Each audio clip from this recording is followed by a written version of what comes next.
Olá, Zé. Olá, Nuno. Isto, na verdade, não vai ser muito diferente do que nós fazemos quando estamos a jogar bilhar ou a tomar café. Eu espero que seja assim. Eu espero que seja- Nós já somos amigos há alguns anos e por isso é que isto é, para mim, até é um bocado esquisito estar-te a entrevistar, digamos assim. Mas já trabalhámos juntos, gosto muito do teu trabalho, Obrigado. ouço muitas vezes as tuas composições quando eu estou a trabalhar e ajuda-me.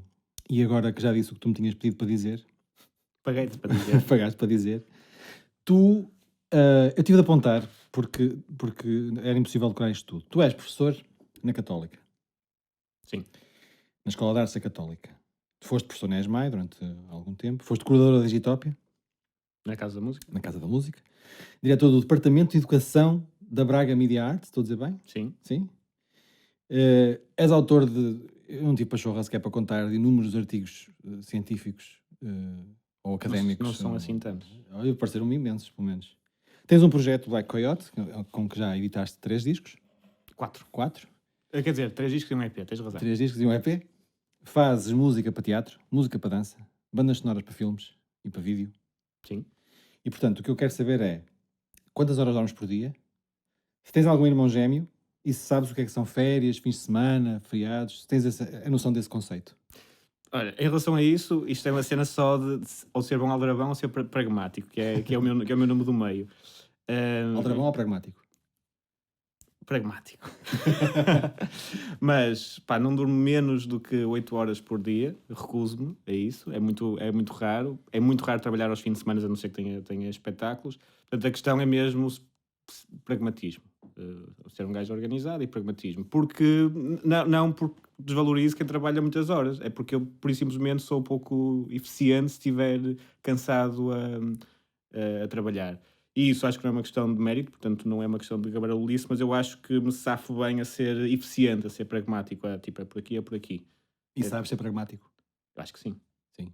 acho que sim. Acho que é isso que me dá emprego, até. Não são as qualidades artísticas, é tipo, sai alguma coisa, de certeza. Porque a vontade de ser pragmático não significa que se saiba ser pragmático de uma forma produtiva, ou seja, que no fim tu alcançaste o teu objetivo. Saber ser pragmático é mais ou menos isso, ou seja, tu sabes o que queres fazer e sabes como chegar lá de uma forma. Acho que tem a ver com. É isso, não acho mesmo que seja uma questão de mérito. Esteja a dizer, não é só uma questão de querer, tem uma questão a ver com de feitio, personalidade e depois alguns problemas. Eu tenho 2 problemas graves para resolver, que é sofro um bocadinho de OCD, ou seja, sou um bocado obsessivo no controle das coisas.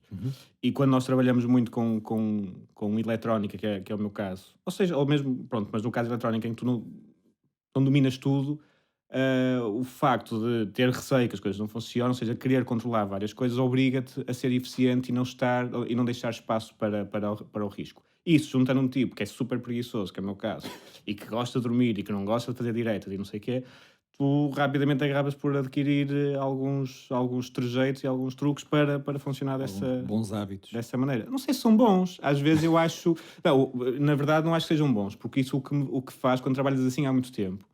E pá, aqui em Portugal, para um gajo safar, tem que trabalhar muito, como tu viste, dá-te. Passado um tempo, tu começas a não saber trabalhar de outra maneira. E isso é um problema que eu sinto. Tens dificuldade então em já não ser pragmático, em não te deixar de ir para a viagem, para experimentar coisas novas. E isso não é um botão que se liga e desliga. E, portanto, não é assim tão. Não é sempre uma qualidade, pode ser Não é, defeito. tens razão, não é um botão que se liga e desliza, e desliga, aliás, mas estás a chegar ou seja, estás a chegar a um ponto em que te apetece começar a dizer que não. Já passei esse ponto. Já passaste esse ponto? Já passei esse ponto. Estás assumidamente já a dizer que não? Já para aí há 2 anos que digo que não a algumas coisas. E na verdade, se eu puder. É muito difícil, porque uma pessoa trabalha em artes por 2 razões. A primeira razão é pelo objeto artístico em si, ou seja, é a tua vontade de criar. E depois a segunda parte, acho eu, pelo menos eu vejo as coisas assim, tem a ver com todo o processo, as pessoas. E até na semana passada falei muito com outro músico sobre isto. A peça final, o concerto final, não é uma coisa, é fixe, mas não é a coisa mais importante para mim, nunca foi. Eu adoro, sou um bocadinho junkie do processo, de estar a construir, de estar num ensaio, de ver isso acontecer. Portanto, dizer que não torna-se difícil, às vezes, não só pelo trabalho, mas por tipo, eu quero trabalhar com aquela pessoa, eu quero fazer parte disto. Eu quero ir para um ensaio, quero estar com aquela adrenalina de ver se a coisa acontece, de ver a coisa acontecer, de saíres à meia-noite exausto, mas super motivado.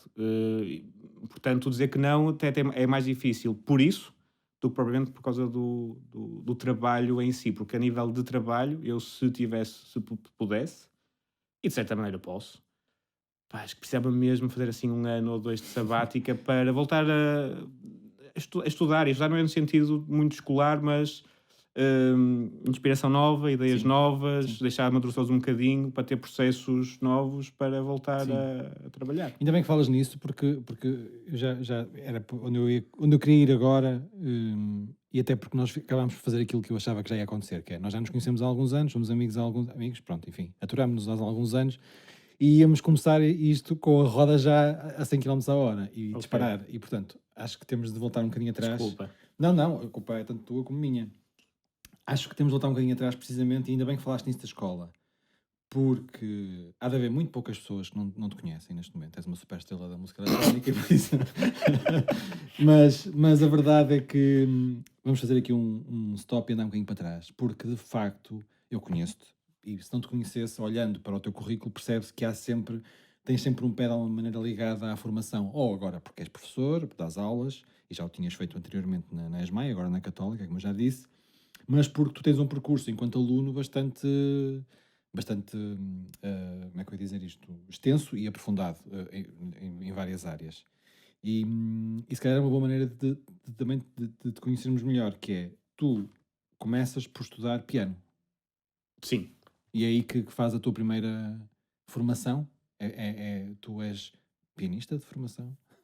Pá, não, quer dizer, oficialmente sim, mas isso era muito grave dizer isso. Não, a verdade é que eu tive uma formação muito clássica e académica. Até é um bocadinho raro, o pessoal da minha idade e na área mais eletrónica costuma vir ou até mais das belas artes ou é autodidata. E eu fui um bocadinho o oposto. Tive a sorte de ter tropeçado nesse mundo e fiz comecei a estudar piano relativamente cedo e fiz o Conservatório do Porto em piano. Portanto, estou ligado à música e desde muito cedo nunca tive muitas dúvidas que era por aqui que queria trabalhar. E também é engraçado que, embora tenha sido completamente sugado para este universo do clássico, mas sempre estive muito mais fascinado. E é uma coisa natural. Sim. Mesmo, foi uma coisa super natural. Muito mais fascinado pela figura do compositor do que pela figura do intérprete. Ok. Primeiro também era mau pianista. É verdade, eu era mau, era medíocre para não dizer que era um bocadinho menos. Fazia aquilo, pá, compensava com conhecimento, com dedicação e não sei o quê, mas do ponto de vista de ser um pianista nunca teria hipótese nenhuma de ser pianista. O que ainda bem, porque eu acho que também não seria muito feliz se o fosse. Mas se calhar estou-me a enganar a mim próprio, temos de ter psicanálise sobre isso, talvez. Eu imagino-te a fazer álbuns de Natal com uma grande facilidade, Zé. Eu não. Muito bem. Tinha que estar muito motivado com estupefacientes para fazer álbuns de Natal, mas eu não tenho nada contra a música funcional. Exatamente, é isso. Ok, então faz o conservatório. Sim, e depois é uma fase que eu não sei explicar muito bem, é um turbilhão, também tem a ver com o fim da adolescência, em que eu concorro a várias faculdades. Há aquela motivação de querer sair de casa dos pais, portanto eu lembro de tentar Aveiro e não sei o quê, e tentei piano de acompanhamento e composição. Não me lembro muito bem o porquê, mas acabei por... acho que entrei em piano em Aveiro, mas acabei por ir para o curso de composição na ESMAI e tive uma sorte desgraçada, porque ao contrário às vezes do que é a nossa percepção, e até do que é a percepção, a licenciatura que eu tive na ESMAI naquela altura foi de luxo. Foi assim, a nível mundial aquilo correu muito bem, ou seja, na altura o Carlos Guedes tinha acabado de regressar nem sei se já tinha acabado o doutoramento no IU, vivia na Holanda, estava a refazer o curso, portanto tinha um curso muito fresco, cheio de professores novos e motivados, professores que tinham uma visão atual da música e da composição. E tive com imensos convidados de fora também, e tive essa sorte, esse privilégio, porque eu quando entrei lá não conhecia nada, não tinha nenhum contacto com a música eletrónica e o contacto que tinha com a composição era aquela coisa muito bacoca, antiga de a partitura, a pena e o papiro, quase. Portanto, isso, sem dúvida nenhuma, que foi uma grande mudança na minha vida para melhor. Ou seja, foi isso que te desviou não do piano, como já disseste, que não era a tua ideia, mas da música clássica, de alguma maneira. Ou seja, foi isso que te empurrou para a composição eletrónica? Há duas razões, uma boa e uma má em relação à composição eletrónica. Eu lembro perfeitamente de numa das aulas, de uma das primeiras aulas que tive eletrónica, foi uma frase, daquelas frases que já não valem muito, mas que na altura marcam uma pessoa na formação, foi de ter, acho que foi uma aula com o Carlos, de ele falar que o nosso papel enquanto a trabalhar na eletrónica, não, além de dominar a parte da composição, narrativa, ideia, concepção, tínhamos o poder sobre o timbre, sobre o som, criar o som do zero, o som enquanto objeto plástico. Isso era uma coisa que parece relativamente óbvia, e é relativamente óbvia, mas eu nunca tinha ouvido e nunca tinha visto essa possibilidade. E isso foi uma coisa que me fascinou, foi mesmo aquele fato de uau. Tanto é que ainda é uma motivação muito grande para trabalhar na eletrónica. Isso foi a primeira grande coisa, que é o controle sobre material plástico. Até isso foi uma das coisas que depois mais tarde me fez aproximar um pouco das belas artes, da sound art e por aí fora, Sim. e afastar um bocado da música. O segundo fator é um fator mais pragmático. Eu nunca olhei para a eletrónica como um fim, nem a computação, mas sempre como um meio. Tive algumas experiências enquanto compositor mais normal, escrever para orquestra e para instrumentistas menos interessantes, Uhum. com orquestras clássicas e não sei o quê. Comecei também ainda na ESMAI, comecei a compor para teatro, e quando nós trabalhamos com a eletrónica não dependemos mais de ninguém. Sim. Não passas pelo desgosto de ter um músico que não está interessado em tocar a tua peça, nem estou a dizer do tocar mal, tocar bem, ele não está interessado em tocar a tua peça, e depois também há questões práticas e orçamentais, não é? De repente tens o poder de fazer tudo e executar tudo. Claro. Não quer dizer que seja espetacular, mas foi esse os dois grandes pilares que fez com que eu me encostasse muito ao lado da eletrónica. Adquires uma autonomia diferente do que Sim. se tivesses mais Sim. pessoas de quem tivesses dependente e dependentes de ti também Sim. ao mesmo tempo. Acabas por perder muita coisa com Sim. isso, não é? Porque é um trabalho super solitário. Sim, claro, sim. Mas eu já te via a conduzir ensembles e a compor para outros artistas, e inclusive à parte do teatro, da dança e do cinema e do vídeo, também para performances musicais, ou não sei como se poderia chamar isto, ainda há bem pouco tempo, vi aquela que tinha o lençol metálico, ou a chapa metálica, Sim. ou seja, que é música, mas também é uma performance de alguma maneira, portanto. Mas eu percebo que na parte do trabalho de escritório, digamos assim, estás sempre muito mais sozinho do que estarias com uma orquestra ou com outros músicos. Não, o trabalho de composição é sempre um trabalho bastante solitário, mesmo da produção, porque neste da eletrónica há muito agora o número do produtor, Sim, do mais no produtor. universo pop, e são coisas que estão muito próximas, e é um trabalho solitário, é sempre um trabalho solitário, não há nada a fazer. Portanto, se tu não tens depois a sorte de, a certa altura, trabalhares com outras pessoas, pá, acaba por ser desgastante, e acabas por depois estar a ser muito autofágico, não é? Estar sempre ali, Sim, blá, blá, blá, sim. não é? Acabas por ser difícil respirar coisas novas. E depois, mesmo em relação à parte de instrumentação, ninguém domina os instrumentos melhores do que os instrumentistas, não é? Claro. Nós podemos ter as ideias, mas ninguém saberá melhor do que eles executá-las. Portanto, Sim. não fazer esse processo de tenho uma ideia e aquilo ser filtrado e aumentado por outros faz parte do trabalho, mas tenho a sorte de ir trabalhando com alguns instrumentistas e com alguns ensembles, e vou tendo esse equilíbrio. Tu depois fazes mestrado e doutoramento? Não fiz mestrado. Passaste logo para o Sim, doutoramento? porque eu fiz a minha licenciatura ainda foi pré-Bolonha, Ok. e depois comecei logo a trabalhar, e quando ia para fazer um mestrado já era muito parecido com o meu último ano de licenciatura, e surgiu a oportunidade do doutoramento. Sim. Ok. Ou seja, tu há bocado estavas a dizer uma coisa interessante que tem a ver com o que eu te vou perguntar agora, que é, estavas a dizer que te apetecia fazer um ano sabático ou dois, que pudesse voltar a estudar ou dedicaste à formação. Estes anos todos a estudar, foi... Há sempre vários pontos de vista. Foi por gosto, foi porque achavas que era necessário para atingir o teu fim, mas tu agora dizes-me que gostavas de voltar a estudar.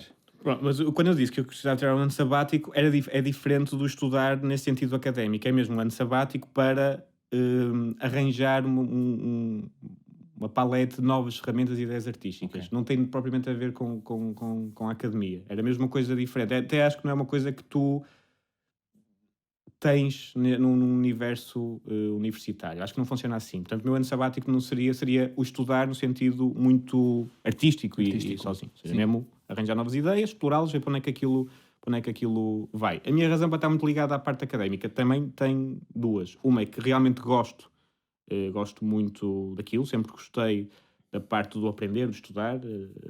Nunca foi um problema para mim, nunca fui propriamente de estudar muito, mas sempre gostei dessa... Sou um gajo curioso, portanto, sempre gostei dessa dinâmica, e sempre achei que... Até fiz algumas combinações comigo, que não passas 2 anos sem voltar a... Pronto, coisas assim do género. Depois aconteceu, Mal acabei a ESMAI, o Carlos convidou-me para ser assistente dele a dar aulas e comecei a dar aulas e gostei mesmo muito de fazer aquilo. Gosto mesmo muito da sala de aula, gosto mesmo muito, muitas vezes ainda continuo a ser o tipo mais entusiasmado Na sobre turma. aquele assunto dentro da sala de aula.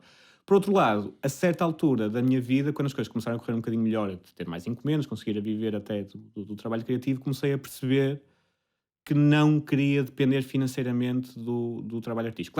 Claro que também junto ao facto de cá ser difícil e de não ganhar muito para ter balões Sim. de ar, mas sempre comecei a perceber que é, pá, nem todos os dias, nem todos os meses, nem todos os anos tens coisas para dizer.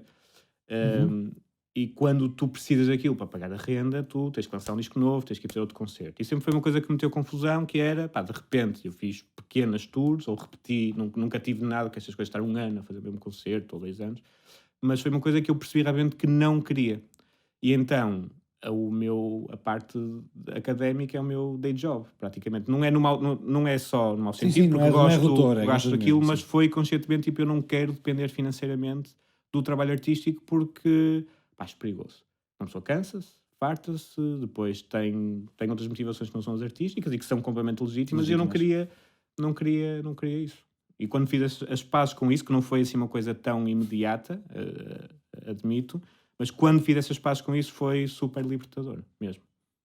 O que é que te dá ideias? O que é que te faz? Imagino que quando trabalhas para teatro ou para cinema, o próprio objeto em si te alimente de alguma maneira, e tu, o objeto, se calhar, em paralelo. Mas, por exemplo, no Black Coyote, é o teu projeto com discos editados, de música eletrónica. O que é que te.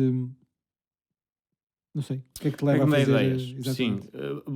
Black Coyote é um bocadinho, foi um alter ego que eu arranjei esse nome um bocado à pressão e acabou depois por ficar, mas como é que ele funciona no meu trabalho artístico? Funciona muito no sentido de ser o alter ego relaxado, menos sério, menos. Não quer dizer que ele não seja sério, mas é mais descontraído no ponto de vista do conceito, da concepção, da composição, por simplesmente. Portanto, isto foi muito bom para mim, tanto na maneira de comunicar com o exterior, Uhum. para editar, imprensa e não sei o quê, e também para mim mesmo, que é, ok, isto é Black Coyote, isto não é porque tem outras funções, tem outros objetivos e tem outro peso, tem outra importância. De uma maneira geral, o que me mais, a minha motivação é muito plástica, a nível do som. É muito, ok, o que é que me entusiasma daquele ponto de vista sonoro, daquele ponto de vista plástico, que quero explorar. Durante muito tempo passou primeiro pela exploração, e às vezes tu tropeças numa coisa que te interessa e agarras-te nela, e isso continua a ser a principal motivação de composição. O que mais me inspira, acho que foi o termo que Sim, sim. usaste, é música. Ou seja, ouvir Uhum. música de outros, a maior parte das vezes é o que me inspira mais para compor. Ok. O repensar material, o entusiasmar-me com aquele e perceber que aquele não é o caminho, processo de composição, e isso é o que funciona mais. Nisso eu sou mesmo terrível. Pá, espero nunca ter plagiado, mas passa muito por aí. Depois, hum, é uma luta maior comigo, não sai tão naturalmente, mas há a questão do conceito, do processo. Que quando trabalhas numa arte muito abstrata, às vezes é difícil. Varia muito. Eu tenho amigos, compositores, que têm sempre por trás ali uma narrativa muito forte. Eu lembro de uma colega que havia sempre, mesmo que a peça final não tivesse texto, ela partia sempre de um poema ou de uma Sim. prosa qualquer. Mas para mim isso nunca foi muito natural. Como explorar conceitos, como é que aquilo pode ser mais do que apenas uma ideia plástica, que é depois trabalhada no tempo. Dá um tempo para cá, quando comecei a aproximar, o teatro e o cinema ajudaram nisso, muito, não é? Porque de repente tu serves uma ideia, mas eu Sim. nunca tive propriamente o poder sobre essa ideia, não é? Porque era a ideia de outros, e não há nenhum, até isso é super libertador, não há nenhum problema com isso. Mas nos últimos anos eu comecei a ter muita curiosidade e comecei a estudar bastante e estar muito atento a esta aproximação entre a música e as artes plásticas, o que seria a sound art e as artes sónicas. Eu acho que agora estou a começar a sentir algum resultado disso, da peça ser só um bocadinho mais do que a ideia musical. Isso acho que estará sempre presente, não é? Ou o desafio de como é que trabalhas aquele processo rítmico, melódico, harmónico, não sei o quê, mas e ter algumas motivações extra musicais na peça. tu até agora falaste há um bocado naquela peça da chapa, Sim, e isso é um resultado que para mim foi interessante, que o que eu exploro ali, ou pelo menos o que eu quero, e ainda estou muito entusiasmado com essa peça. A peça está mesmo num formato que não é aquilo, não é uma performance, portanto, a peça dura no mínimo 4 horas e não é uma peça de tempo fechado, portanto, sim, pode demorar mais, as pessoas podem entrar e sair, portanto, não tem a narrativa fechada de uma peça musical em que tu precisas ouvir o início para perceber o meio e para perceber o fim. E queria trabalhar também a questão do limite do intérprete, do público, como é que tu fazes, como é que tu exploras ideias em que as pessoas podem entrar e sair e mesmo assim conseguem perceber o que está a acontecer. Trabalhar com estruturas gigantes de tempo sim. para música. Pronto, e aí sim, já são coisas um bocadinho extra plásticas que estão a entrar na motivação. Essa peça, como é que se chama? Autorretrato. Autorretrato. Teve agora este fim de semana em Monsanto, Não, em Lisboa. teve este fim de semana em Lisboa, Lisboa, na Miso sim. Music, sim. E correu bem? Eu acho que sim, correu bastante bem. Sim. Não, eu digo isto, sabes porque é que eu pergunto isto? Precisamente por essa tua vontade de testar os limites de todos os envolvidos, sejam o intérprete, sejam as pessoas que vão ver, que entram e saem e se calhar voltam a entrar e sair. Provavelmente não é a maneira convencional de tu medires o pulso à reação de um público. Normalmente tens um público fechado X tempo numa sala, fechado, no sentido, é óbvio que podem sair embora, mas, mas esta coisa do público que passa e sai e depois cai a volta outra vez, tu não consegues provavelmente medir o feedback, ou consegues? Consigo, é assim, se eu decidi dar essa liberdade ao público, eu depois não posso ficar aborrecido se o feedback for só sobre 10 minutos que apanhou. E às vezes é frustrante. Se a pessoa entrou naqueles Claro. 10 minutos menos interessantes, o feedback será.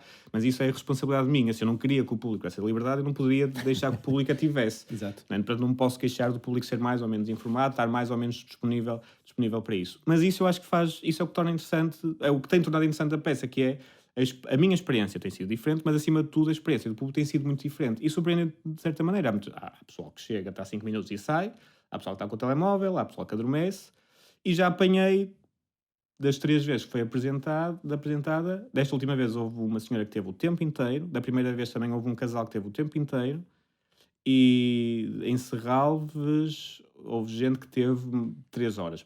Muito pouca gente, porque também Sim. a ideia não é que fiquem lá. que fiquem. Claro. Mas também isso foi um desafio, que é também a peça também tem que servir as pessoas que decidem ficar o tempo inteiro. Claro. Isso foi um desafio muito divertido de trabalhar. Se foi bem conseguido ou não, pá, o público Mas isso aí terá que claro. que dizer. Mas pronto, mas a Nunca, ideia- nunca ninguém saiu aos gritos a insultar ninguém. Infelizmente não. Infelizmente não, porque eu acho que o público deve ser ativo. Se alguém se sentir realmente que é essa, que era a reação legítima, eu acho que as pessoas devem a ter. Olha, vamos ouvir um bocadinho de Black Coyote. Eu propunha um Black Coyotezito. Tá bem. Sim?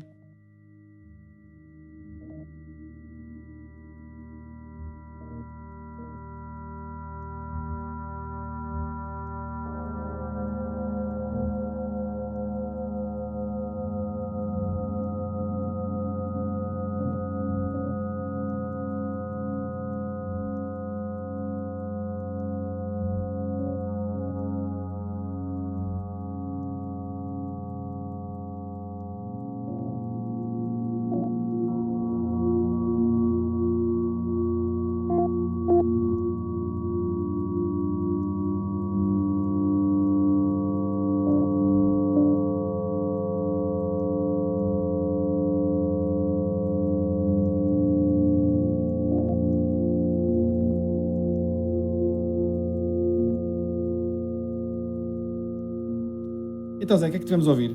Bem, nós tivemos a ouvir um bocadinho pequeno, porque a faixa tem 20 e tal minutos, da segunda parte do último disco, ou seja, tenta ser um EP, mas o último disco, que é I.O. E tivemos a ouvir aí Sim. uma secção. Sou super suspeito, porque eu ouço muitas vezes este álbum. É mesmo, acho que de tudo o que tenho teu é o que eu ouço mais. E tendencioso neste sentido, não só porque gosto muito dele, mas porque isto é uma impressão muito minha, nunca discuti isto com mais ninguém, a não ser contigo, mas de facto sinto sempre que isto podia ser uma banda sonora de um filme de ficção científica. E pergunto-me se estou muito longe do que neste caso deste álbum te inspirou, até porque o próprio título do álbum tem a ver, de alguma maneira, não com ficção científica, mas com uma coisa que é uma lua, Io, certo? Sim. Estou a dizer bem? Pronto, esta não é de toda a minha área. Portanto, isto da ficção científica, sou eu que estou a sonhar ou há aqui qualquer coisa de facto? Não, eu estou que estás a sonhar, mas faz sentido que estejas a sonhar. Mas isso é um problema que eu tenho muitas vezes com isso. Este é daqueles casos, eu já estava a falar um bocado, que é a única motivação, o único processo, o único conceito que eu enquanto estava a trabalhar foi puramente plástico e sonoro. Foi só o timbre e para onde é que aquilo ia, para onde é que aquilo dava. Não havia nenhum conceito por trás, não havia nenhuma outra motivação. Tanto é que acabou por ser divertido comigo. Isto demorou 2 anos a ir fazendo. Foi mesmo ir fazendo aquela coisa. Em vez de uma pessoa ir beber um copo, sentava-me e ia trabalhando mais um bocadinho, ia acrescentando mais um bocadinho. O que me acontece muitas vezes, o que eu tenho que fazer muitas vezes, é depois arranjar uma narrativa que ilustre aquilo. Ok. E é o que acontece, na verdade. Essa lua, o Io, é considerado um dos piores locais, ou dos sítios mais agrestes no sistema solar, porque tem o sistema vulcânico mais ativo do sistema solar. Qualquer coisa assim do género, também não sou especialista em astrofísica. Podem precisar alguém da astrofísica para falar nisso. Eu conheço uma pessoa. Pronto, portanto, e pareceu-me que o que resultou naquilo podia ser ilustrado por essa ideia. Ao mesmo tempo, claro, que deixei sempre relativamente em aberto, porque é um nome que se não souberes, aquilo é relativamente abstrato, até podes olhar se fores a computação on e off, ou seja, propositadamente também não quis que entrar demasiado numa coisa muito concreta, porque ela não era. Mas podia perfeitamente servir para ilustrar um universo de ficção científica. Isso não há dúvida, porque o universo de ficção científica, desde muito cedo, começou a ser sonorizado com este tipo de instrumentação. Com este tipo de instrumentação, sim. Tu há bocado falavas da arte, a arte sonora, não é? Este conceito que tu tens explorado mais agora, mas eu sei que também há outra coisa que não tem propriamente a ver com, que não se reflete de uma forma criativa. Estou aqui a trocar um bocadinho, mas para ver como é que eu chego a isto, que é ou que se pode refletir, se calhar pode-se refletir, não sei, não faço ideia, não sou de facto especialista em música, que é um bocadinho, que é isto das paisagens sonoras / poluição sonora. E porquê é que eu estou a juntar os dois conceitos? Porque eu sei que é uma coisa que te interessa muito, isto da poluição sonora. É uma coisa sobre a qual até, inclusive, já escreveste há bem pouco tempo um artigo para o Jornal Público. Sim. Da poluição sonora, que é um conceito que está a ser... de que pouco se fala, na verdade, quando se fala de poluição. Fala-se de a poluição da atmosfera, a poluição dos carros que expelem os gases, mas ninguém fala muito disto, ou pelo menos nós não ouvimos nos média. Poluição sonora. Eu sei que é uma coisa que te interessa. E a paisagem sonora, isto é aqui uma loucura minha, que é possível, do ponto de vista deste conceito de poluição sonora, que já nos vai explicar de uma forma brilhante, é possível definir uma paisagem sonora, por exemplo, da cidade do Porto? Eu sei que paisagem sonora tem outro conceito, artístico, mas é possível, da mesma forma que tu dizes a paisagem urbana do Porto, dizeres a paisagem sonora do Porto, através por exemplo, da poluição sonora? É. Não, é completamente possível. Não diria que é através da poluição sonora. E o conceito de poluição sonora, mesmo o conceito de poluição, é um conceito subjetivo. É até mais subjetivo do que se calhar estivermos a falar da parte atmosférica, porque sabemos que a partir de certa altura os gases fazem mal, mas também sabemos que pressão sonora a partir de certo tipo de sons também nos fazem mal. Na verdade, a questão da poluição sonora não é o principal interesse que tem, acaba por ser uma consequência do interesse que tem, que é nós temos este elemento sonoro que está sempre presente, que está sempre à nossa volta e que nós temos uma relação muito, muito inconsciente com ele. E foi isso que me começou a interessar. Na verdade, foi essa a minha primeira motivação, e depois o meu doutoramento acaba por ser à volta deste tópico. O meu primeiro interesse foi realmente, é uma coisa tão presente e é tão inconsciente ao mesmo tempo, queria explorar mesmo essa dimensão. E até no artigo que tu falaste, a questão da poluição foi a consciência, não só a poluição, mas os sons que depois são, isso estás exatamente a dizer, que são representativos daquela rua, daquele espaço, que fazem parte da da nossa cultura. Na verdade, eles estão lá sempre e nós até reconhecemos bastantes deles. Só que não está assim tão presente quanto isso. Uhum. Se tu vives junto de um sítio de pescadores, o som das gaivotas, o som dos barcos a entrar e sair, o som de uma sirene de nevoeiro, são coisas que fazem parte da paisagem sonora daquele espaço, ou se vives na Baixa perto de uma ilha, pá, a avó chamar pelo neto para o jantar daquela maneira também faz parte da tua expressões. Uhum. E na verdade tu podes caracterizar espaços dessa forma, tanto pela sua densidade, como pelas suas características. Esse trabalho é um trabalho que cada vez está a ser mais feito, cada vez também se estuda mais do ponto de vista médico o facto de estarmos sempre presentes, a pressão Sempre ruído à nossa sonora, volta. sim. O efeito que tem tido, ou seja, após a Revolução Industrial tem sido dramático, não só pela quantidade de pressão sonora que estás exposto constantemente e até ao desaparecimento de imensa da paisagem sonora ligada à parte animal que vai desaparecendo. Isso até resulta numa coisa desinteressante, que é o que estavas a dizer, que é cada vez mais a paisagem sonora dos vários sítios urbanos são iguais, porque só há Sim. carros, e um carro soa igual aqui como soa na China, não é? Soa igual, um carro soa igual, e isso acaba por ser desinteressante, se andas a gravar sons pelas ruas, Sim. vais ouvir carros. Pronto. E isso é a coisa mais interessante, foi por isso que até foi eu senti um bocadinho à volta disso, quando houve isto do confinamento, há muitas coisas más, mas coisas boas foi, de repente, desapareceu todo isso que mascarava o que estava dali de interessante, e tu começas a ter um bocado atento, começa a redescobrir ou descobrir coisas que fazem parte da nossa paisagem, faz parte de nós, e aquilo é aquilo que ouvimos todos os dias. E eu estava muito interessado em perceber como é que eu podia caracterizar isso, do ponto de vista técnico, como é que eu podia armazenar essa informação e depois tentar usar esse material para compor. E usas? Não, por acaso uso bastante pouco, porque isto é daquelas coisas, quando às vezes vais muito fundo num assunto, depois queres passar para o próximo. Vou tendo alguma relação, ou seja, não foi uma coisa que ficou ligada, que ficou completamente para trás, não é como o piano, que é mesmo difícil eu sentar-me a um piano, mas já não é um dos pontos mais ativos do meu interesse. Falaste uma coisa engraçada que foi durante o confinamento, durante aquela primeira fase, aqueles primeiros 2, 3 meses, em que foi mesmo assim uma coisa mais, mais radical para nós, que estamos habituados a outros tipos de vida urbana.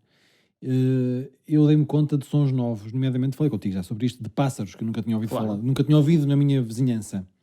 E eu não sei se eles já lá estavam e eu não os ouvia, nunca vou saber, ou se de facto foram pássaros que de alguma maneira, mas parece-me pouco tempo, 2, 3 meses, para que animais regressem a um sítio onde nunca tinham estado ou onde já tinham estado alguma vez.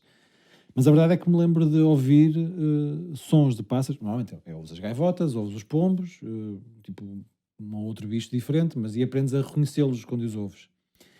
Da mesma forma aprendes a reconhecer uma coisa que não tinhas ouvido antes. Mas a verdade é que a cidade estava silenciosa, para o que é costume. E isso foi engraçado, já falei contigo sobre este assunto, de ouvir pássaros que não tinha ouvido até há bem pouco tempo, e de agora já não os ouvi mais, porque entanto a coisa voltou a uma espécie de, não é bem uma normalidade, mas mais ou menos, já houve muitos mais carros do que ouvias naquela altura, e do ponto de vista de uma pessoa que, eu não sei se tu és daquelas pessoas que por defeito profissional está sempre atento ao que está a ouvir. Infelizmente sim. Sim. Sim. Como é que foram esses meses para ti? Na verdade, a minha experiência foi exatamente o oposta disso. O que é que acontece? Na verdade, a cidade estava mais silenciosa, mas estava mais silenciosa de uma massa que te esconde um background noise, é mesmo esse o termo que se costuma usar, que tu automaticamente desligas, senão ficas louco. Uhum. Quer dizer, até certo ponto não consegues desligar completamente, mas desligas. E o que para mim aconteceu É um também... sistema de defesa, dizes tu. Sim, tem a ver, porque o sentido da audição tem um papel para nós muito diferente da visão. Uhum. É o nosso principal sentido de percepção, de espaço, onde é que tu estás, de alerta, não é? Tu não fechas os ouvidos, não é? Sim. Estás a dormir e se alguém berrar, tu acordas. Portanto, os ouvidos estão sempre a funcionar, eles estão sempre ali a perceber em que espaço em que estás. Até há imensas coisas que tu percebes pela audição que nós não temos consciência, não é? Então, o facto de perceber se a sala é maior ou mais pequena, ao ouvir, tu sabes, Sim. ou se o material da sala, por aí fora. Mas isso são coisas relativamente óbvias. O que eu acabei por sentir foi uma zona muito mais... Não é ruidosa, porque ruidosa muitas vezes traz uma conotação negativa, mas com muito mais sons. Porque de repente, como tudo aquilo que estava a mascarar desaparece, Pá, há coisas até não é desagradáveis, mas que são. Eu ouvi muito mais os meus vizinhos, não é? Que não os ouço outra vez. O facto também estava mais por casa, mas eu sempre tive muito por casa e trabalho muito de casa. Mas ouvi muito mais a vida das pessoas, as pessoas, o que é que as pessoas faziam, as janelas abertas a conversas e coisas até mais íntimas, não é? Coisas que nunca tinha ouvido até então. Pessoal a aprender instrumentos, Sim. a fazer churrascada, a ir buscar, comia alguém passar e vai buscar comida da varanda, toda essa dinâmica que se calhar também não estava totalmente lá, mas de repente a comunidade não é só uma comunidade, eu vejo aquele vizinho, mas também ouves, Ouço, ouves exatamente. tu, aquelas pessoas. Portanto, até a experiência eu diria ao contrário. Para mim, o confinamento foi muito mais sonoro, houve muito mais som do que o contrário, do que menos som. Não é? Ou seja, o som que estava mascarado ficou visível, Não, audível. há bocado estavas a dizer isso, que é o som da cidade, é sempre o mesmo. Sim. Portanto, é uma coisa pastosa já que está ali, Sim. que esconde o resto, de facto. E eu senti, sei lá, nunca prestei muita atenção a isso. Confesso, eu moro aqui na Baixa do Porto, como tu, mais ou menos, e às vezes incomoda. Pronto, o som constante, e agora nesta fase de alguns anos para cá, o som constante é o som das obras. Sim. Já não é só o som dos carros, é o som dos martelos pneumáticos, é o som de toda a maquinaria envolvida. Aliás, aqui em frente, ao Palácio do Milhão, onde estamos a gravar isto, o som é permanente, todo o dia, obras. E confesso que chegam, às vezes, Provavelmente ilegal. provavelmente ilegal, já ia chegar aí. Provavelmente só me dou conta quando vou para casa, que aquilo me incomodou de alguma maneira. Não é no momento que me chateia, mas vou para casa e tenho a cabeça pesada, ou estou mais irritado, ou mais irritável por qualquer sonzinho, e percebo que pode haver aí uma consequência deste som permanente, este martelar permanente, esta mecânica permanente. E isso ia-me levar a isto. Uma vez eu lembro-me de estar em casa contigo, a minha casa, e tu me dizes uma coisa para a qual eu nunca tinha sequer dado 2 segundos de atenção, que era nas traseiras da minha casa, uns ares condicionados que tem lá, e tu dizes isto é ilegal, este som. E eu nunca sequer me tinha apercebido daquilo. Mas tu percebeste. Quem é que toma conta disso? Quem é que se assegura que nós estamos protegidos?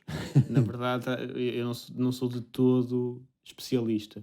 E não sou todo especialista, também vou explico porquê. Porque nunca foi a coisa que mais me interessou, não foi essa questão da poluição, nem foi a questão psicológica. Isto sempre foi uma consequência a mim sempre me interessou mais a questão da identidade, das características do que próprio. Só que naturalmente acabas por tropeçar nisso. No meio disso, e como tu disseste, o facto de uma pessoa trabalhar em música e também está muito ligado à parte de produção, acabas por às vezes estás sempre exposto a som e começas a ouvir muito e não é uma coisa que às vezes consegues desligar. Portanto, estás sempre a ouvir. Às vezes até acaba por ser doloroso, não é? Porque dá sempre som. E a lei portuguesa, até ao contrário do que podemos pensar, é bastante completa e até previne bastante bem situações. Não é só questão de passas X dBs é ilegal, Decibéis. decibéis é ilegal, ou passa certa intensidade é ilegal e se está menos essa intensidade não é ilegal. Não, até previne situações de persistência, ou seja, de som de ser muito permanente e coisa assim do género. Eu quando fiquei surpreendido, quando fui por curiosidade ver a lei é bastante abrangente e até protetora nesse sentido. É pouca sensibilidade e quem faz isso é a polícia e a Câmara Municipal.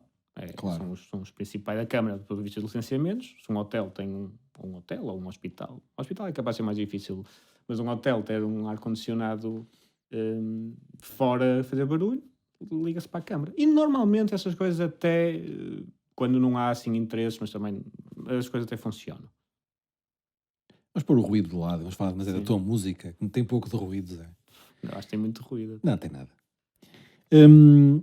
Para mim, que te conheço, apesar de tudo, conheço-te há alguns anos, mas não há assim há tantos, esta tua... vamos ao princípio. Eu conheci-te na rodagem de um filme. Pronto. Foi aí que eu te conheci, estavas a fazer a gravação do som e imagino que o som depois na edição também deves ter contribuído com algum...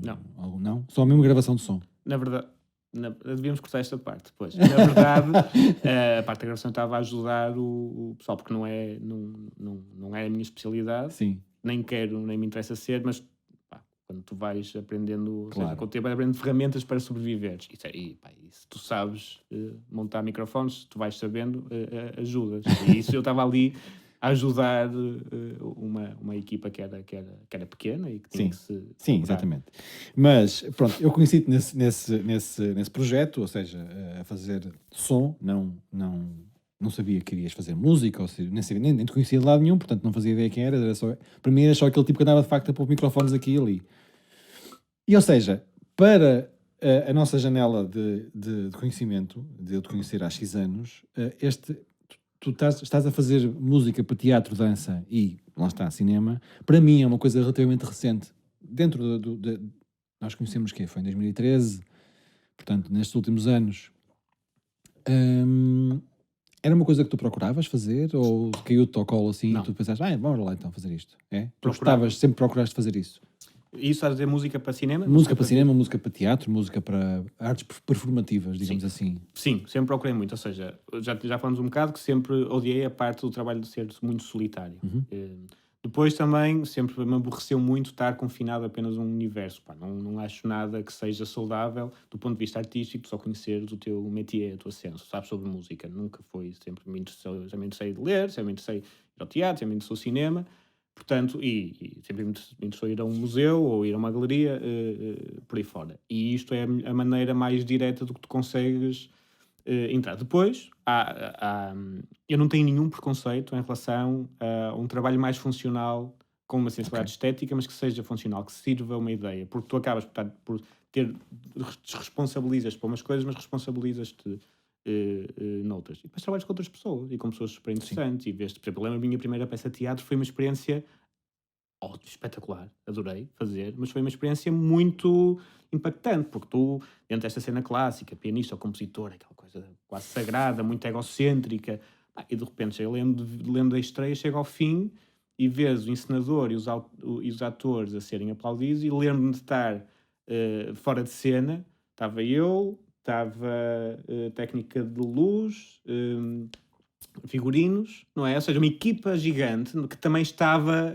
que fazia parte daquilo e que não era sobre eles, não era sobre nós. E isso não foi mau, foi diferente. Sim. E não me incomodou.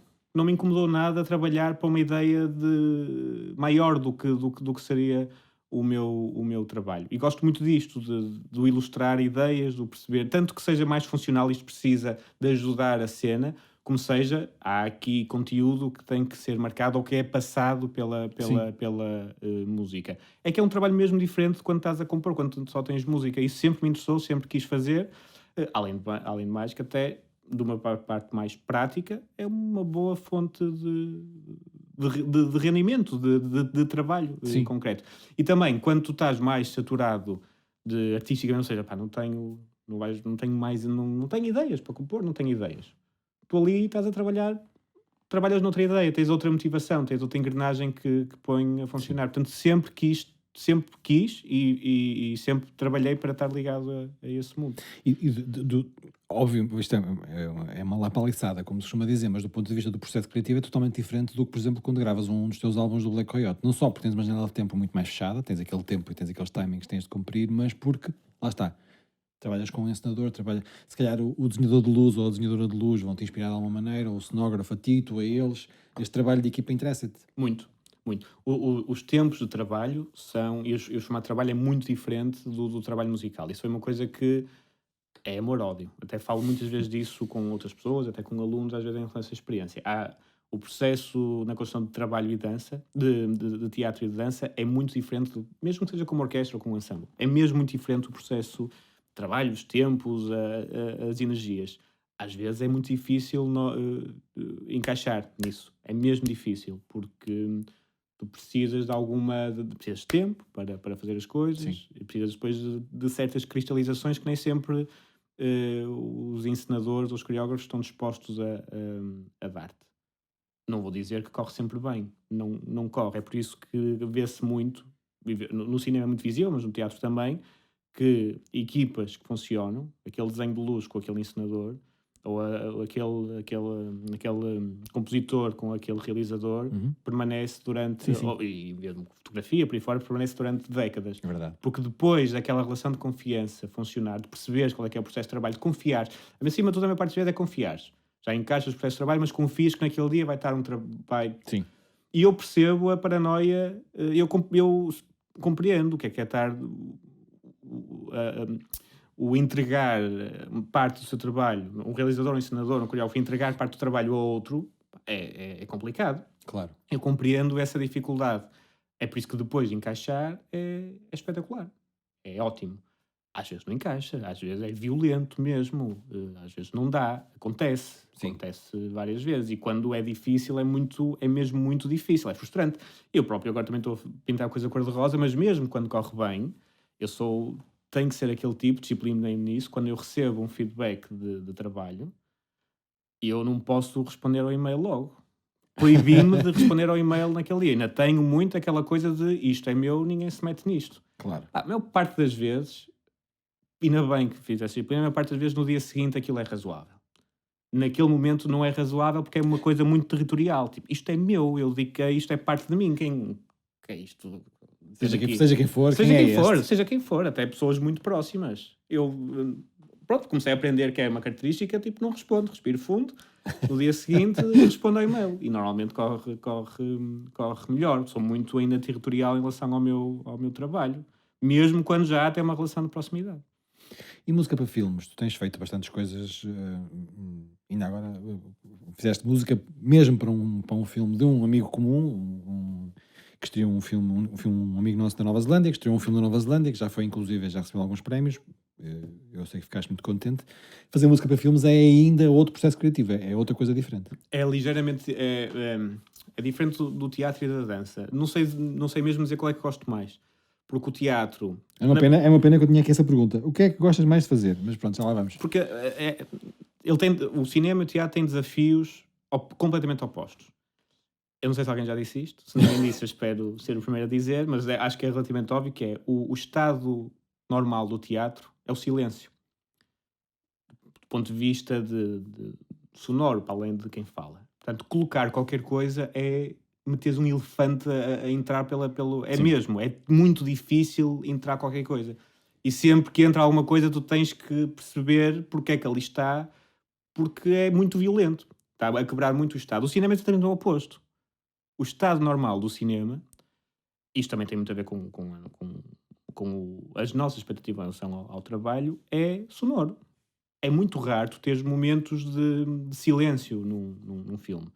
Portanto, quando tu entras com o silêncio, isso é que é o estado não natural no cinema. Depois tens outras coisas, que há o teatro em palco, é performativo, há aquele espaço de... É sempre diferente. Sim. E isso cria uma adrenalina e um espaço para não é o erro, mas precipitação, a diferença, enquanto o cinema não, aquilo fica cristalizado, aquilo vai ser repetido, tu controlaste ao milissegundo tudo, Exato. não é? E eu gosto dos dois universos, portanto nunca conseguiria escolher. O cinema é um trabalho muito mais laboratorial, fico ali sozinho a ver ao segundo, ao milissegundo, se aquilo é um bocadinho mais forte, menos forte, se está exatamente no frame ou por aí fora. Enquanto o teatro, depois aquilo funciona muito numa massa, há muito no impulso do momento. Depois também tem a ver muito com os processos, mas uma das coisas que eu gosto de fazer, tanto no teatro como no cinema, eu gosto muito deste espaço entre o sound design, ou seja, e a música. E gosto de trabalhar as duas coisas, que nem sempre é óbvio que é música, nem sempre é óbvio que é só um ambiente sonoro, e gosto de enganar o público nesse sentido. De repente aquilo que era só um ambiente sonoro passou a ser música. Pronto, gosto de trabalhar. Outras vezes não funciona assim. Por exemplo, quando fiz música para a tua peça, e agora para o Isaac que estavas a falar também, aconteceu-me que não é o que acontece mais vezes comigo, mas é até o mais comum num ambiente mais profissional, talvez, Sim. ou mais comercial, que é o Isaac, quando me convidou para fazer o filme, ainda não tinha o filme rodado. Mandou-me o roteiro, o argumento, as ideias que tinha, algumas referências que tinha, foi impecável, e depois pediu-me, compõe-me um tema para esta ideia, ou para este personagem. Então eu não compus para um filme, eu compus para uma ideia. E depois ele encaixou, ele e o editor dele encaixaram as coisas Ok. no sítio. Isso é um trabalho divertido também, é um trabalho muito bom de se fazer, até normalmente mais específico de fazer. Mas a maior parte das vezes eu trabalho já sobre o filme. Já consigo trabalhar mais sobre essa ideia de o ambiente sonoro e a música, o apontar aquele movimento, o fechar a porta, sei lá, o mudar de cena. E no teatro também pode acontecer dessa maneira. Portanto, mesmo dentro do teatro e do cinema, acontecem essas duas versões. E até na dança. Compôs previamente sobre a ideia e depois vai-se construir a cena sobre aquilo, ou a cena já existe e tu vais... compor para a cena que já existe. Sim. Só para situar, Isaac Knights Washburn, acho que é o nome dele, o apelido dele, que é um amigo comum dos dois, pronto, só para as pessoas também que estiverem a ouvir isto se situarem. É uma curta-metragem que anda a fazer o circuito dos festivais, como qualquer curta-metragem. Tem poucas hipóteses de ter exibição comercial, pelo menos em Portugal. Nós não temos propriamente um circuito eu não sei, os festivais, lá está, não temos nenhum circuito. Mas pronto, isto depois, tudo vai ter links no fim. Vamos ter links na descrição deste vídeo para tudo o que o Zé está a falar, ou quase tudo. Eu se calhar, antes de passarmos para a reta final aqui da conversa, eu propunha ouvirmos mais uma musiquita das tuas. Se calhar agora mais deste universo da música que fazes para teatro, ou para dança, ou para cinema.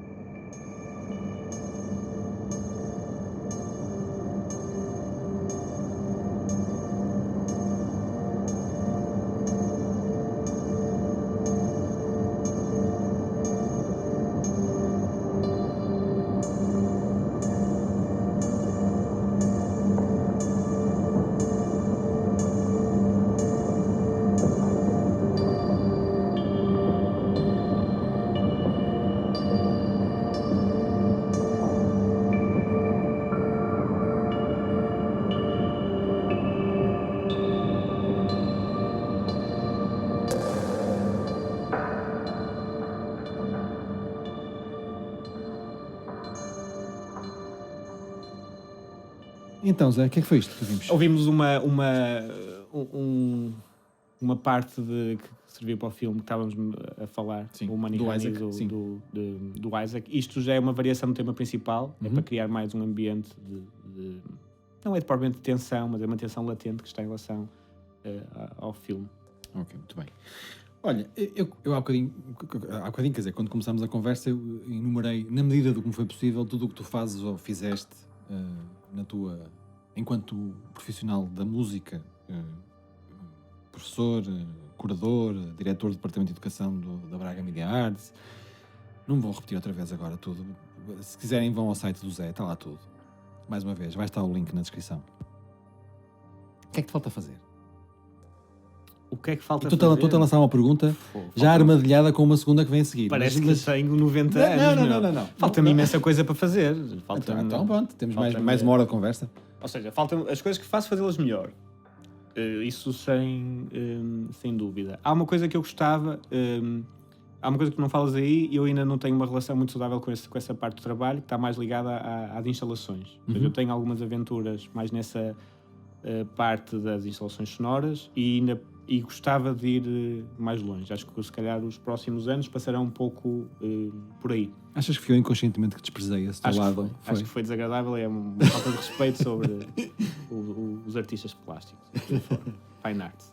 Mas eu quero avançar mais por aí. Depois, há assim um sonho latente que eu não sei se alguma vez vou conseguir ultrapassá-lo ou não, mas eu gostava de um dia... Há uns anos para cá eu tive uma surpresa que não estava a contar, e até muito em relação a uma frase de um amigo comum que trabalha na nossa área e que se mostrou relativamente desprendido em relação àquele trabalho. E aquilo foi uma surpresa para mim e de repente eu dei por mim a pensar que eu adoro o que faço, mas não tenho que fazer para sempre.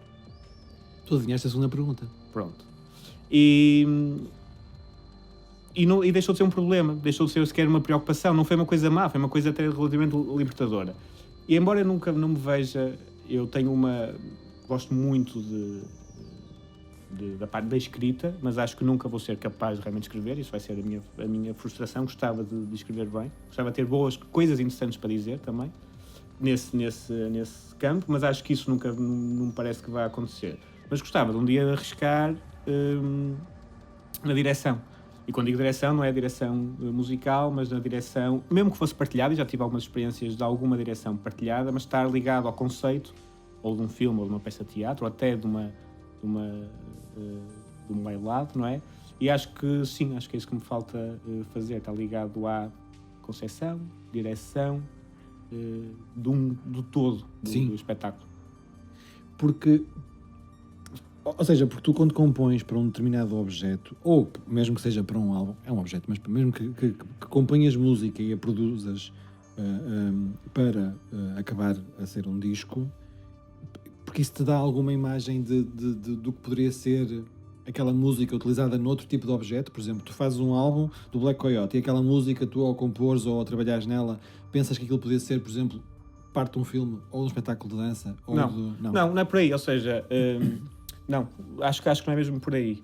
Quando faço uma coisa para um álbum é porque serve para álbum, Ok. quando é mesmo porque não me interessa, não acho que seja a maneira mais interessante de estar no mundo artístico, estás confinado a um espaço.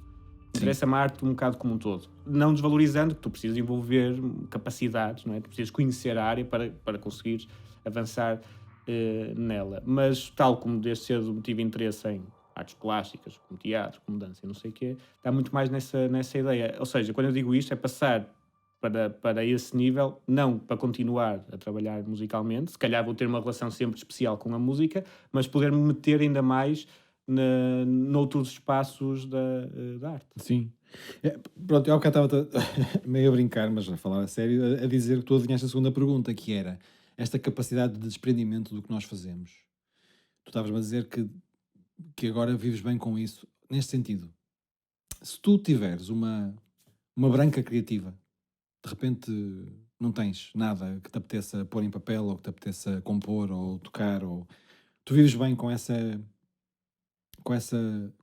nova realidade, tipo, ok, eu agora não estou a compor, não estou a tocar, não estou a fazer um álbum, não estou a gravar, vou só ser professor, por exemplo. Hum, a única coisa, ainda não sei responder essa pergunta na totalidade, mas até agora tem sido uma surpresa no positivo. Uhum.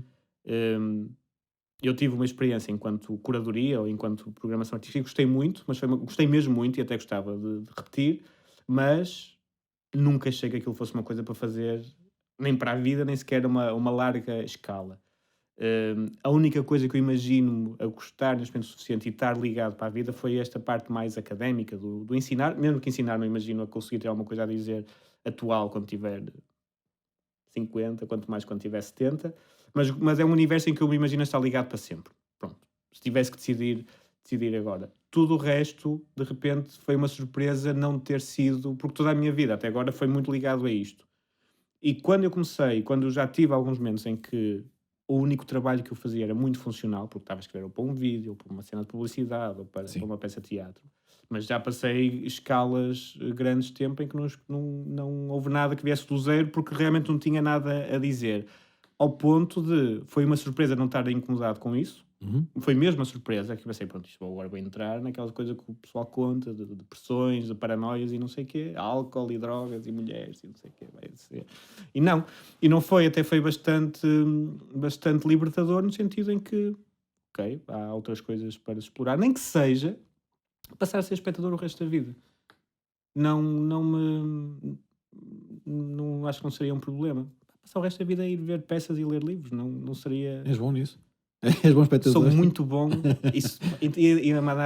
e com comentários no fim sou ótimo. Tenho sempre alguma coisa a dizer no fim. É engraçado que Ninguém ontem, pode querer, alguém pode não querer saber o que é que eu tenho a dizer. Não, Sim. mas ontem em conversa com uma amiga estávamos a falar pronto, desta situação nova da pandemia, que continua a trocar-nos as voltas e os espetáculos são cancelados ou alterados para outros horários pronto, diferentes do que estava previsto.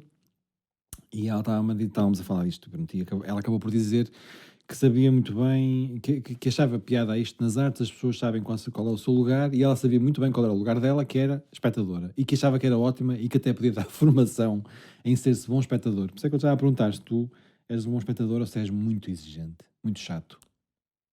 pá, sou muito exigente, mas ainda ontem passei muito Tu és muito tempo. chato, ponto. Sou muito Essa parte já chato e sou passamos. muito exigente. Pronto. E sou muito exigente, mas há a questão do defeito profissional. Claro. Não é? Estás sempre a ver os processos, às vezes até é desagradável para nós, não é? Sim. Mas ontem até passei umas horas a falar com um colega e amigo, o Nuno Loureiro, exatamente sobre isso, que é, irrita-me, opá, vamos ver bem as coisas. Eu não estou a salvar vidas, eu não faço cirurgia a cérebros, não é? faço uns sons, faço umas músicas. Por muito sério que isto seja, não é uma coisa muito séria. E às vezes exagera-se no. Há um bocado até estávamos a falar na reação do público. Enquanto público, isto só faz sentido, especialmente então em relação à arte contemporânea, se nós formos. Nós somos parte ativa, nós é que vamos fazer a triagem do que é que vai ficar e do que é que não vai ficar. Porque não pode ser tudo bom, como não pode ser tudo mau. E isso é a parte mais fixe. Isso não é mau. Um espetáculo mau é mau, mas faz parte do processo em acontecer e é divertido fazer parte disso. Portanto, ser exigente é apenas a parte divertida. Ser às vezes até visceral, ter ódio de estimação por coisas, é compreensível nas artes. Não podes fazer isso em física. Não é? Podes, mas não faz sentido. E nas artes podes, porque vale tudo. Ou de repente isto é tudo muito sério, toda a gente vai ter sempre palmas no fim e estar de pé. Já não haver gente a sair a meio, não haver gente a berrar que aquilo foi insultuoso, e às vezes é, às vezes não é, faz sentido. Não faz, não acho que faça mesmo sentido. A coisa que eu estou a dizer não é ter áudios gratuitos e dizer mal o trabalho de outras pessoas de uma forma gratuita, só porque sim. Exatamente. Mas mesmo que fosse só porque sim, se a cita nisto vale, é nas artes. Porque vale tudo, e quando nós estamos muito calminhos e quietinhos e não somos críticos, deixamos fazer o nosso trabalho, que é ser ativos no que queremos que fique para a história, de ser participantes. Portanto, sim, sou, mas acho que de uma forma... Sou, porque também tenho um domínio técnico das coisas e não consigo desligar isso, e estou sempre a aprender para usar num trabalho meu. Sou, como disse no início, estou sempre a roubar ideias, não é? É o que eu faço. É o que eu faço bem, é roubar ideias dos outros.